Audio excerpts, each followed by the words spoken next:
जी नमस्कार, स्वागत है आप सभी का एएन टीचिंग के इस यूट्यूब फैमिली में। मैं हूं Aditya, A N teaching YouTube family की तरफ से। कैसे हैं आप सभी? उम्मीद करते हैं आप सभी अच्छे होंगे, स्वस्थ होंगे, सुरक्षित होंगे। तो जैसा कि आप सभी को पता है, एसटीईटी का आंसर की आ चुका है और उम्मीद करते हैं कि आप लोगों ने आंसर की मिला लिया होगा।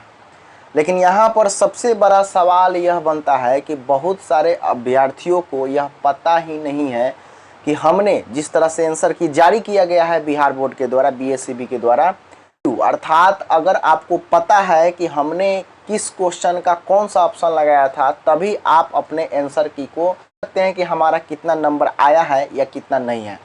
अभी तक कोई भी आंसर की होता है जो इस तरह से जारी नहीं किया जाता है। सबसे पहली गलती बिहार सरकार का फिर से स्टार्ट होता है। और पहली क्या कि लगातार गलतियां पर गलतियां। एक तो बिना सिलेबस का एग्जाम, दूसरी बार जब वह आंसर की जारी किया तो कुछ इस तरह से आप समझ सकते हैं। आंसर की कभी भी ऐसे जारी नहीं किया जाता है। आंसर की ऐसे जारी तब किया जाता है जब ऑफलाइन एग्जाम होता है, अर्थात क्वेश्चन आपको दे दिया जाता है। उस स्थिति में इस तरह से आप आंसर की को जारी कर सकते हैं, क्योंकि अभ्यर्थियों के पास में वह क्वेश्चन पेपर रहता है, तो उससे स्पष्ट रूप से वो मिला सकते हैं कि हमारा नंबर कितना आया है, कितना नहीं आया। लेकिन आप ऑनलाइन एग्जाम लेते हैं, जबकि ऑनलाइन एग्जाम में यह देखा जाता है कि उसमें क्वेश्चन मिलता नहीं है, तो फिर आप सिर्फ आंसर और क्वेश्चन दे रहे हैं और अभ्यर्थियों ने क्या उसमें आंसर लगाया है यह पता ही नहीं है। तो उसको कैसे पता चलेगा कि हमने आंसर मिलाया है, हमारा कितना नंबर आ रहा है या कितना नहीं आ रहा है। बहुत सारे अभ्यर्थियों के मन में यह सवाल दौड़ रहा है, और दौड़ना भी लाजमी है। क्यों ना? क्योंकि जब प्रॉब्लम होगा तो बच्चे कहेंगे ही हैं और बच्चे आपको बोलेंगे भी, आपको बताते चले। लेकिन फिर भी जो लोग मिलाए होंगे आंसर की के द्वारा, जिनको याद होगा कि हम कौन से ऑप्शन पर टिक लगाए थे, तो उनको मतलब एक होता है कि एवरेज आपको जो है स्पष्ट रूप से तो नहीं पता चल पाएगा, एक्यूरेट तो पता नहीं चल पाएगा।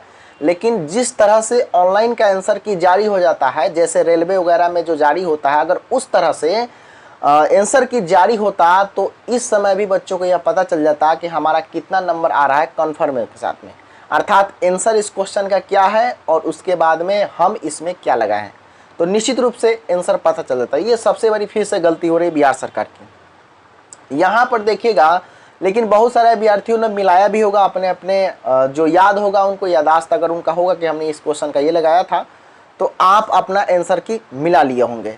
अब हम लोग बात करते हैं कि उस आंसर की में कुछ सवालों पर त्रुटियां भी हैं, बहुत सारे सवाल का जवाब गलत भी है, और ऐसा ऐसा सवाल जो आपको मतलब आप कह नहीं सकते हैं, सोच नहीं सकते हैं कि हाँ इस सवाल का गलत जवाब इसमें कैसे दिया, या वहाँ पर लिख दिया कि रॉन्ग क्वेश्चन, जबकि वह बिल्कुल आसान और सुलभ और सरल प्रश्न है। कुछ क्वेश्चन हम आपको बताते चले कि उसमें एकदम आसानी से आप बता सकते हैं कि हाँ इस क्वेश्चन का सही उत्तर ये होगा, और उस क्वेश्चन को बोर्ड के द्वारा रॉन्ग माना गया है, गलत माना गया है। अब यहाँ पर अभ्यर्थियों का एक सवाल आता है कि सर जिस क्वेश्चन को रॉन्ग माना गया है उसका क्या, और जिस क्वेश्चन को रॉन्ग चेकाया जा रहा है उसका क्या। दोनों पर सवाल है, सवाल उठना लाजमी है। हम आपको बताते चले कि जो बिहार टीईटी 2017 में जो एग्जाम हुआ था, अर्थात बीटेट 2017, उसमें भी इसी प्रकार से जब आंसर की, उस समय तो ऑफलाइन एग्जाम हुआ था, लेकिन ऑफलाइन एग्जाम होने के कारण बच्चों के पास में क्वेश्चन पेपर था, तो उन्होंने आसानी से आंसर की को मिला लिया। लेकिन उसमें भी इसी तरह से कम 8-10 क्वेश्चन गलत थे, और उसमें क्या हुआ कि जब रिजल्ट जारी हुआ तो उस क्वेश्चन को छांट दिया गया, अर्थात 150 में अगर 5 क्वेश्चन रॉन्ग है तो आपका मार्किंग 145 पर ही किया जाएगा, अर्थात 145 को ही 100% माना जाएगा। जैसे आप अभी 150 को 100% मानेंगे, तो अगर 5 क्वेश्चन बोर्ड के द्वारा रॉन्ग साबित होता है तो उसमें से 5 क्वेश्चन को हटा देगा और उस पर परसेंटेज निकालेगा, अर्थात सभी विद्यार्थी यह समझेंगे कि हम 150 नंबर का परीक्षा नहीं दिए थे, हम 145 नंबर का परीक्षा दिए थे। तो उस तरह से भी कोई दिक्कत नहीं होता। या दूसरा सॉल्यूशन ये है, दूसरा समाधान ये है कि जितना क्वेश्चन रॉन्ग होता है उतना क्वेश्चन का नंबर सभी अभ्यर्थियों को दे दिया जाता है बोनस के रूप में। लेकिन यहाँ पर बिहार सरकार वह नहीं करती, क्योंकि हमने बीटेट 2017 में ऐसा देखा है। तो हम अपने पूर्व अनुभव के आधार पर हम आपको ये चीज़ें बता रहे हैं कि बीटेट 2017 में ऐसा नहीं हुआ था, बोनस अंक नहीं दिया गया था, बस उस क्वेश्चन को हटा दिया गया था, और जितना क्वेश्चन बचा अर्थात 142 पर ही, अर्थात 8 क्वेश्चन उसमें उस समय गलत थे, 142 नंबर पर 145 नंबर पर ही उसमें कट ऑफ बनाया गया था। तो संभवतः जो क्वेश्चन गलत है, जिसमें त्रुटियां हैं, उस क्वेश्चन को हटाया जाएगा और जितना क्वेश्चन बच जाएगा उसी को 100% मानते हुए कट ऑफ बनाया जाएगा। ये निश्चित रूप से आप समझ लीजिए। तो सवाल जो गलत है उस पर आपको टेंशन लेने की जरूरत नहीं है, क्योंकि बिहार बोर्ड उसको हटाएगा जरूर, निश्चित रूप से। और अगर आपको किसी सवाल पे परेशानी है, अगर आप कंफर्म है कि ये सवाल का आंसर ये होगा, तो आप आपत्ति कर दीजिए, क्योंकि आपत्ति का लिंक हमने डिस्क्रिप्शन में दिया, या साइट खोल करके आप BSAB.in पर जाइएगा तो वहाँ पर आपत्ति का लिंक दिया हुआ। थोड़ा सा वो लिंक स्लो काम कर रहा है, थोड़ा सा क्या, बहुत स्लो काम कर रहा है, लेकिन आप प्रयास करेंगे तो आपत्ति हो भी जाएगा बिल्कुल आसानी से, बिल्कुल नॉर्मल तरीके से। लेकिन जिस क्वेश्चन का गलत उत्तर है उस पर आपको ध्यान देने की जरूरत नहीं है, क्योंकि वो क्वेश्चन का बोनस आपको मिलेगा, नहीं तो उस क्वेश्चन को हटा दिया जाएगा। तीसरा सवाल ये बनता है कि सबसे पहले कि कुछ अभ्यर्थियों का जो है नॉर्मलाइजेशन की प्रक्रिया के संदर्भ में कुछ मैसेजेस आ रहे थे कि सर नॉर्मलाइजेशन में कुछ विद्यार्थियों का, मान लीजिए कि 110 नंबर आया है, 120 नंबर आया है, 125 नंबर, हम उदाहरण दे रहे हैं, ऐसा कुछ ऑथेंटिसिटी नहीं है। तो अगर किसी का 110 नंबर आया है तो वह कह रहे हैं कि सर हमारा नंबर नॉर्मलाइजेशन में कम भी हो जाएगा क्या? तो देखिए, नॉर्मलाइजेशन में कम होने का चांस बहुत कम रहता है, मतलब कि आप कह सकते हैं 0.001%। जहां तक हमने नॉर्मलाइजेशन को देखा है, हम अपने एक्सपीरियंस के आधार पर आपको बता रहे हैं, नॉर्मलाइजेशन में नंबर कम होने की संभावना बहुत कम रहता है। हाँ, अगर मान लीजिए आपका क्वेश्चन बहुत ही सामान्य लेवल का है, बहुत ही जनरल लेवल का है, तो आपका नंबर बढ़ेगा नहीं, बल्कि जितना आप गेन किए हैं उतना आपके पास रह जाएगा। मान लीजिए 110 नंबर आप लाए हैं तो 110 नंबर आपका रह जाएगा। लेकिन आपका जो एक कोई दोस्त है, उसका किसी कठिन शिफ्ट में पड़ गया था और उसका नंबर अगर 90 नंबर आ रहा है, तो हो सकता है कि वो 90 वाला 110 चला जाए नॉर्मलाइजेशन की बात, क्योंकि उसका प्रश्न का स्तर क्या था, कठिन था। तो कठिन वाले प्रश्न स्तर को, नंबर को बढ़ाया जा सकता है नॉर्मलाइजेशन में, ऐसा होता है, हमने पूर्व के परीक्षाओं में भी ऐसा देखा है।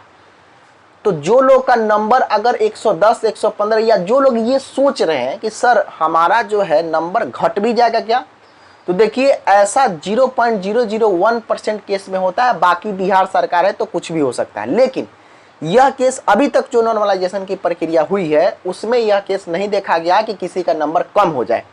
नंबर या तो आपका उतना ही रह जाएगा, कम नहीं होता है, बढ़ता नहीं है। लेकिन जिसका कठिन प्रश्न है उसका नंबर बढ़ जाता है, आपका नंबर नहीं बढ़ेगा, क्योंकि आपका आसान सवाल था।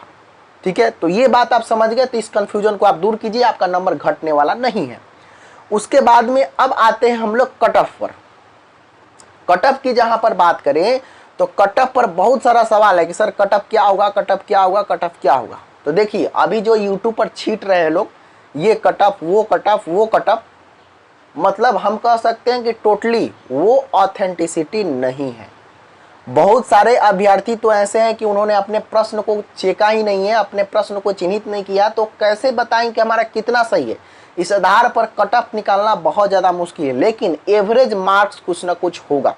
हम ये नहीं कह सकते हैं कि इतना नंबर पर आप पास कर जाइएगा, इतना नंबर पर फेल कर जाइएगा, लेकिन एवरेज का पता हम लोग लगा सकते हैं कि हाँ, एवरेज मार्किंग बच्चों का कितना आ रहा है। एवरेज मार्किंग के बारे में भी हम बता रहे हैं। सबसे पहले आपको बताते चले कि यूआर में, अर्थात जनरल में अगर आप हैं तो आपको 50% कट ऑफ, 50% पर पासिंग मार्क्स रखा गया था, मतलब कि 75 नंबर आपका 150 में आना चाहिए।